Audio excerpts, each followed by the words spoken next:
you for joining me today. I am here to talk about my second birth story, the birth of my second son.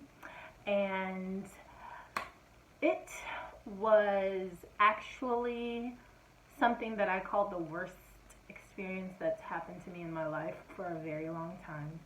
So get ready. But I got pregnant in 2017.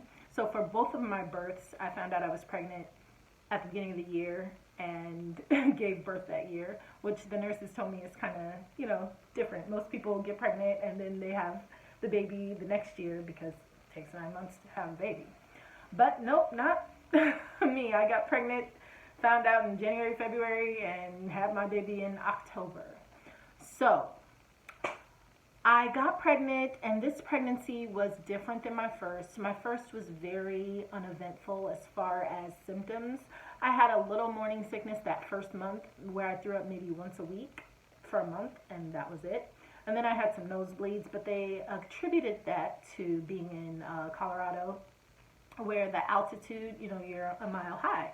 And they attributed the nosebleeds and the sinus swelling to being so high in elevation. They said it was very common, even though I had never heard of pregnant women having nosebleeds.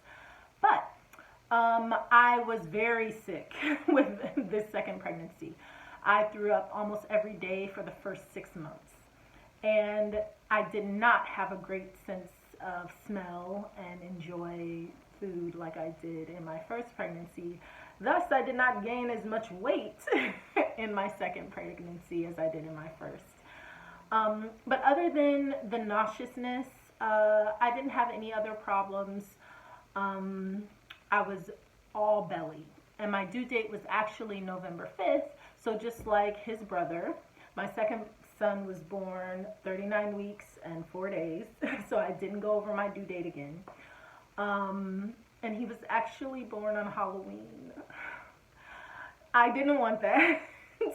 But I mean, we embrace it now, and a lot of the people I've talked to who have birthdays on Halloween said they've always loved it, so whatever. But my wedding anniversary was 11/11/11 and Halloween. So I was like, hey, your birthday's like right in the middle of November 5th. Please don't go over and be born on my anniversary, and please do not be born on Halloween. Be careful what you say to the universe because he was born on Halloween. So at the time, I was helping this family, working for this family who had a son who was hard of hearing. And both of them had to leave very early in the morning, so I would go over to their home in the morning time, help him, get dressed, eat breakfast, and then get him to the school bus because he went to a special school that had, instruction for the deaf and hard of hearing. And I was on my way to go do that when I felt my first contraction, and this time I knew what it was. And I was like, crap, I'm going to have a Halloween baby. It was October 30th. So, I'm fine. I'm going through a contraction, read through it, and then just continue on, helping the young boy and get him on the bus. I call his family and let them know, look, I'm probably not going to be here tomorrow because I am in labor. And, they're excited. Congratulations, blah, blah, blah, blah. I call my husband. And he freaks out, which kills me. I'm like, we've done this before, but he's, oh my God, should I come home from work, blah, blah. I'm like, no, nothing is happening yet. Like, chill out. So I labor throughout the day, and I have my 2-year-old there. So, it's a very interesting feeling because I'm all emotional and pregnant. And, I'm like, oh, this is his last day as an only child. And I'm an only child, and I always knew I wanted a big family, so I knew this day would come, and I do believe siblings are a gift. So I was sad because he didn't really know what was coming, but I was also excited that he was going to get to see, his baby brother. So it was just me and him all day, basically, until my husband got off work. And the contractions weren't horrible. Again, they were like 15 minutes apart. They were crampy, feeling very much the same as my first labor in that regard. Um, and then around 2, 3 o'clock in the morning, they got really, really intense. So they were like 2, 3 minutes apart, and they were lasting like a minute and a half. And I was like, okay, I think we should go to the hospital now. So, having a child already kind of slows the process down a little bit because you got to get the older child to relatives, you got to, pack him a bag and all of that stuff. So we didn't end up getting to the hospital till around 4 o'clock, and my water kind of broke there, but it was very light. Like my first son, when his water broke, it was like, like it was obvious. But this was like a drip. Like it wasn't like a lot all at once. And they were like, we want to make sure everything's okay. So they monitored me with this belly band thing, monitoring the heart rate of the baby and stuff, which made it very difficult to move around during the contractions, which kind of sucked. So they were like, yeah, you're contracting well. They kept checking me every few hours. And then by 9 o'clock, I was like 7 centimeters, and they expected the baby to be born by noon. But then I got to 8, 9 centimeters again, and the exact same thing happened. I stopped dilating. So 3 o'clock comes around, and I'm not dilating anymore. And 4 o'clock comes around, 5 o'clock, they're like, if you don't, dilate anymore, we are going to have to take the baby because we're concerned about his heart rate, blah, blah, blah, blah. And at that point, I was at that tired point where you've been laboring for so long, you're just exhausted. And the last thing that I wanted was a cesarean section, especially since I had already made it to 9 centimeters. It was like I only have 1 centimeter left. And they told me at the time that my cervix was swollen, like the baby's head was probably hitting it, and it became swollen. But they did absolutely nothing to alleviate the problem. I was offered no other solution. And one of the doctors, Edna, I'm sorry if your name is Edna, but I feel like if you have that name, you just are mean. But Edna, Dr. Edna, asked me during a contraction, what do you just like pain? Why don't you just get the epidural? Now, I have my birth plan posted. Like, I was just like, no, she didn't. But I'm in labor. Like, I'm not going to argue with Edna. So I'm just like, I want to do this naturally. I feel more comfortable doing it this way, blah, blah, blah, blah. And she's like, well, what do you like pain? So, by 6-ish, a little before 6 it had to be, they were like, look, we want to do a cesarean section. And my husband was like exhausted. I was exhausted. And we kind of just gave in.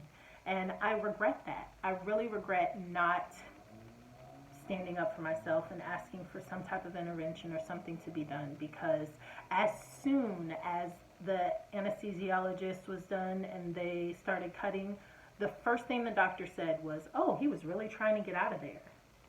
And that just kind of like made my heart drop, because it's like, this is unnecessary. You are getting twice as much money to do something that my body would have done by itself, and I hate you. Basically was how I was feeling. And to make it worse, it was like there were 2 doctors there, and then there were nurses on the side, and then my husband and the anesthesiologist.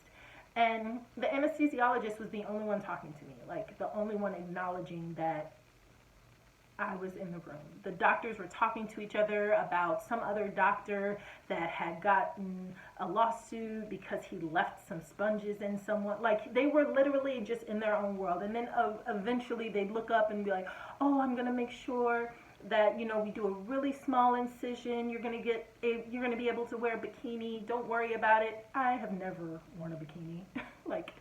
I'm like, oh, whatever. So I was afraid that the baby and I would have trouble bonding because I didn't push him out, and I was scared of postpartum and all of those things because of how upset and disappointed I was in this whole scenario. But I am very grateful. My baby was healthy, one, no problems. And I did not have trouble bonding with him.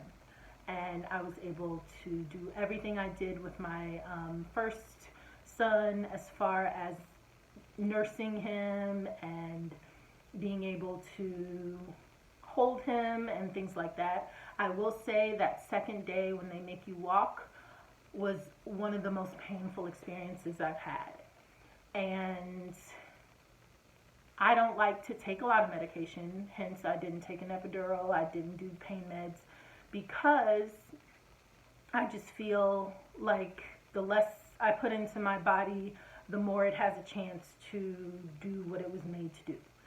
So they were offering me medication, but they were already giving me pain meds through an IV. And I'm like, well, if you're giving me pain meds through the IV, I don't think I need to take an oral one. Big mistake.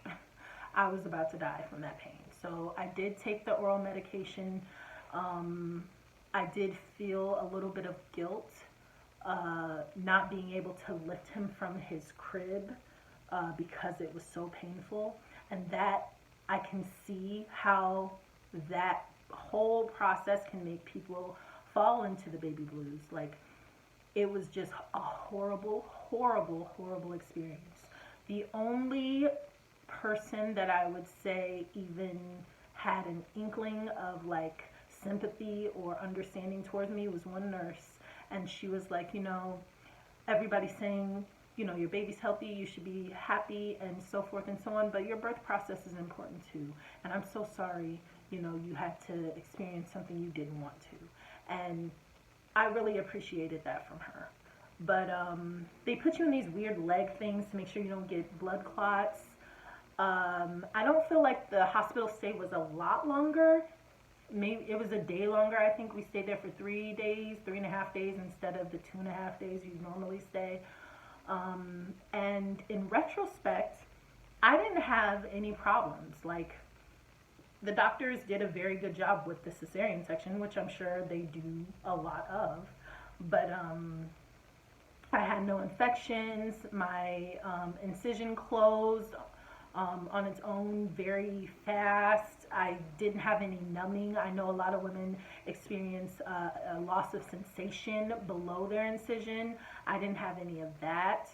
So a lot of the things that could have gone wrong with cesareans didn't happen to me. But I did have a very negative view of that experience. Like, I didn't even want to think about it. I was just happy about my baby and didn't want to talk about the birth, didn't want to talk about the doctors. I hated and wished harm on most of those people for a long time, which you live, you learn, you grow, you forgive. But it was really a hard thing, and I had nightmares about it for a while, and I was fearful of getting pregnant again and having more children, because a lot of the times you hear once you have a cesarean section, that's what you get for the rest of your childbearing years. And seeing as my husband and I always wanted a big family, that was daunting to me. I'm like, well, if this is what I have to experience to get that, maybe that's not what I want. And so this was all internal. I wasn't telling anyone this, which is probably not the best thing. But people tend to try to give you those general, well, you have a healthy baby, and you're good and the baby's good, and that response kind of just made me not want to talk about it, because that's not what I wanted to hear. I wanted some validation, I guess. So my baby was born on Halloween at 6 p.m. and he was 8 pounds, 5 ounces.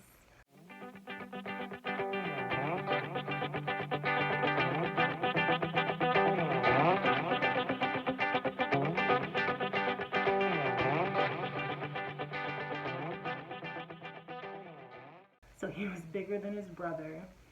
But it was like he was short and fat. he was really chunky. And my firstborn was like long and skinny. So um, I was I was really relieved to just get out of the hospital. The difference in recovery as far as the cesarean and the vaginal birth was um, basically less bleeding. Um, when I gave birth vaginally, I was like on my period for almost 6 weeks, basically, whereas I bled for maybe a week after my cesarean. But I did not feel literally myself until almost a year and a half later. Like, my incision had healed, but I was still sore to the touch in many places. And it was all the way to the sides of my body, because they cut through. People think they cut you and it goes to the uterus, but no, they cut through your skin, and then they cut through your ab muscles, and then they cut through like it's like a lot of different layers they're getting through to get to your uterus. And all of that is very, very tender and sore for a long time. So it's not a 6 to 12 week recovery, it's months. And I did not know that.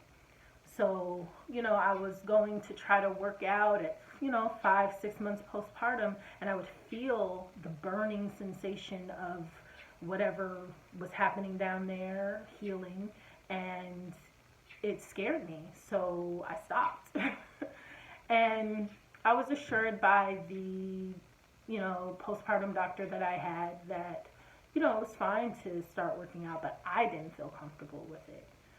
So it wasn't literally until my son was almost 2 that I felt healed enough to just exercise regularly, other than like walking, to do some burpees, or, go jogging, or do some push-ups or sit-ups. It was very humbling not to be able to, because as someone who was always athletic, it was just a given for my life. And the cesarean taking that away from me put that whole experience on another level of, oh my God, you guys have ruined my body, you've ruined my life. And so working through that has been a process, and I'm getting to a place where I can not only talk about it, but I can try to see the silver lining in what happened. Bad things happen to everyone, and they don't have to be bad. It's just an experience, and I put that label on that experience. But I think having the birth I had first and comparing it to the second one was why it was so difficult for me. But the reason I am doing birth stories at all is because I am expecting baby number 3. I am 6 months right now, and I have fallen into the coronial baby making, quarantine, children having group, and my baby is due in December. So this pregnancy I will be talking about in the next video, where we will also review if the child shall be a boy or a girl. So thank you guys for joining me, and I look forward to seeing you in our next terate. Goodbye.